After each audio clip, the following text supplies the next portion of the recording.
السلام عليكم ورحمة الله وبركاته.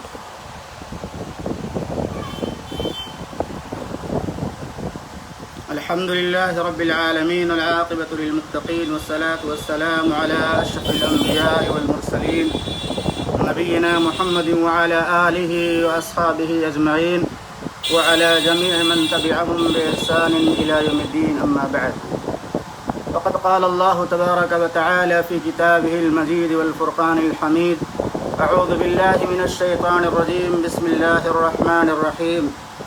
لقد كان لكم في رسول الله أسوة حسنة. وقال تعالى في موضع آخر: وما آتاكم الرسول فخذوه وما نهاكم عنه فانتهوا. رب اشرح لي صدري ويسر لي أمري واحلل عقدة من لساني يفقهوا قولي. رب زدني علما. سبحانك لا علم لنا إلا ما علمتنا إنك أنت العليم الحكيم. اللهم آت نفسي تقواها وزكها أنت خير من زكاها أنت وليها ومولاها. معزز و محترم ناظرین و سامعین، دینی اور اسلامی بھائیوں، آج کا جو درس ہے وہ گزشتہ دروس کی ایک نئی کڑی ہے. موضوع تھا مسلمانوں میں پائے جانے والے شرکیہ اعمال اور اقوال اور ان کا رد. یہ اس موضوع کا چھٹا حصہ ہے. آج بھی اللہ کی مدد اور اس کی توفیق سے ہم انشاءاللہ چند اہم باتیں جانیں گے جن کی روشنی میں ہم بہت سارے شرک سے قریب کرنے والی چیزوں سے بچنے کی کوشش کریں گے، کیونکہ انسان کسی چیز میں ڈائریکٹ داخل نہیں ہوتا، دھیمے دھیمے اس کی طرف بڑھتا رہتا ہے. شروع میں احساس نہیں ہوتا کہ میں شرک تک پہنچ جاؤں گا، لیکن تو سوچتا ہے یہ تو بہت باریک شرک ہے یا یہ شرک سے مشابہ چیز ہے، اس کے کرنے میں کیا حرج ہے. ایسے دھیمے اس کی ایمانی غیرت کمزور ہوتی چلی جاتی ہے، اور ایک وقت آتا ہے کہ وہ شرک میں مبتلا ہونے کے باوجود بھی احساس نہیں کر پاتا کہ وہ شرک کا ارتکاب کر رہا ہے. ایسے موقع پر انسان کا دل مردہ ہو جاتا ہے اور دل پر مہر لگا دی جاتی ہے. دل اندھیروں کی وجہ سے کام نہیں کر پاتا. تو ہم گزشتہ درس میں جس پوائنٹ پہ بات ختم کیے تھے وہ تھا: کیا فرماتے ہیں علماء دین مسئلے ہذا کے بارے میں. یہ سوال کرنے کا انداز بالکل غلط ہے، کیونکہ قرآن و سنت کا علم حاصل کرنے کے لیے علماء سے اگر ہم سوال کریں تو ہمیں یہ کہنا چاہیے کہ علماء کرام یہ بتائیے کہ اس مسئلے میں قرآن و سنت کی کیا تعلیم ہے، اس مسئلے میں اللہ اور اس کے رسول صلی اللہ علیہ وسلم کا کیا فرمان ہے، اس مسئلے میں اللہ کے نبی اور آپ صلی اللہ علیہ وسلم کے صحابہ کا کیا طریقہ رہا ہے. لیکن اگر آپ نے یہ کہا کیا فرماتے ہیں علماء دین اس مسئلے میں، تو ہر مسلک کے علماء اپنی رائے پیش کریں گے، ہر مسلک کے علماء اپنی بڑوں کا فتویٰ پیش کریں گے. پھر تو اختلاف بڑھتا ہی چلا جائے گا. جس مسلک کے علماء سے پوچھیں گے آپ کو جواب دیں گے کہ میرے نزدیک یہ ہے، میرے نزدیک یہ ہے. جب آپ ان سے اعتراض کریں گے کہ بھائی میں نے تو سوال کیا ہے اسلام کے بارے میں، تو آپ کو جواب ملے گا کہ آپ نے سوال میں لکھا کیا ہے.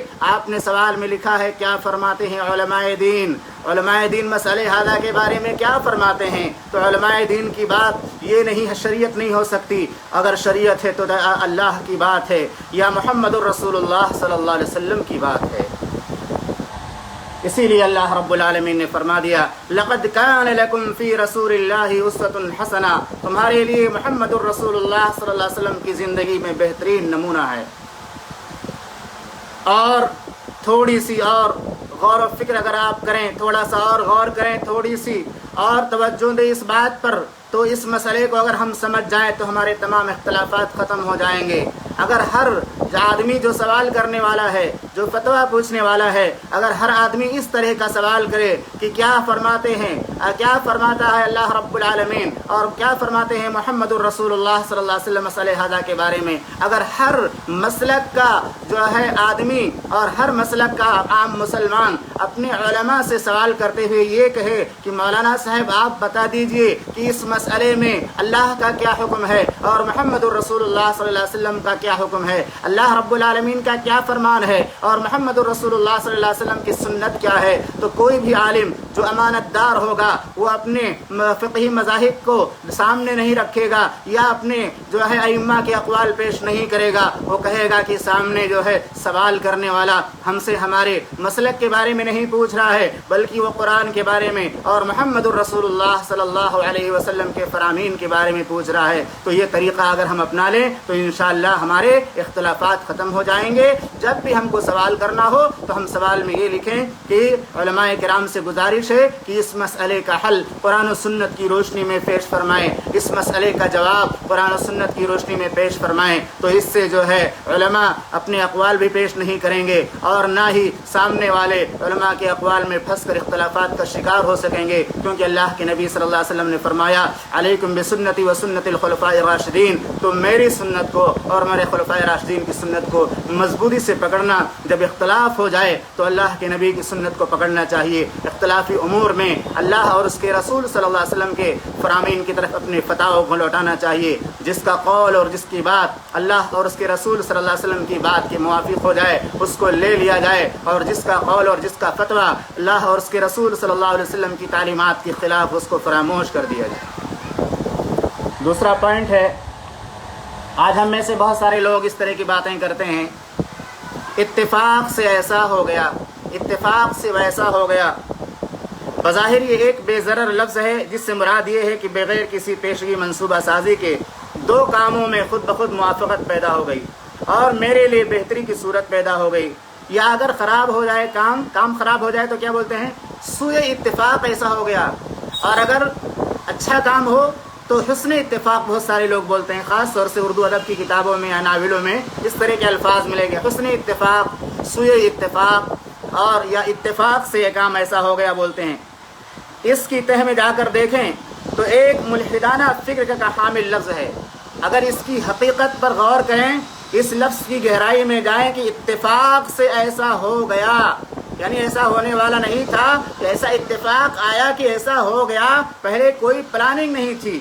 یہ ایک ملحدانہ نظریہ ہے، اس پر اگر ہم غور کریں تو ملحدانہ فکر کا حامل لفظ ہے، جس کا پس منظر یہ ہے کہ چند سائنسدانوں نے یہ خیال کیا کہ کائنات کسی خالق کے ارادہ، حکم اور تدبیر کے بجائے خود بخود ایک اتفاقی حادثے کے طور پر وجود میں آ گئی ہے۔ کائنات کسی خالق اور پیدا کرنے والے کے بجائے خود بخود اتفاقی طور سے ایک حادثے کے طور پر وجود میں آ گئی ہے، جبکہ کائنات کا بنانے والا اللہ رب العالمین ہے۔ آسمان و زمین کو اللہ نے 6 دنوں میں پیدا فرمایا۔ تخلیق سے متعلق اللہ تعالیٰ نے قرآن مجید کے اندر بہت ساری باتیں بیان فرمائی ہے۔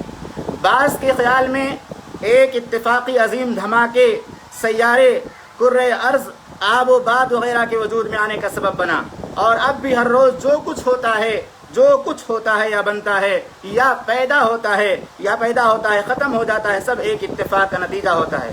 یہی بات رسول اللہ صلی اللہ علیہ وسلم کے زمانے میں بعض مشرکوں نے بھی کہی۔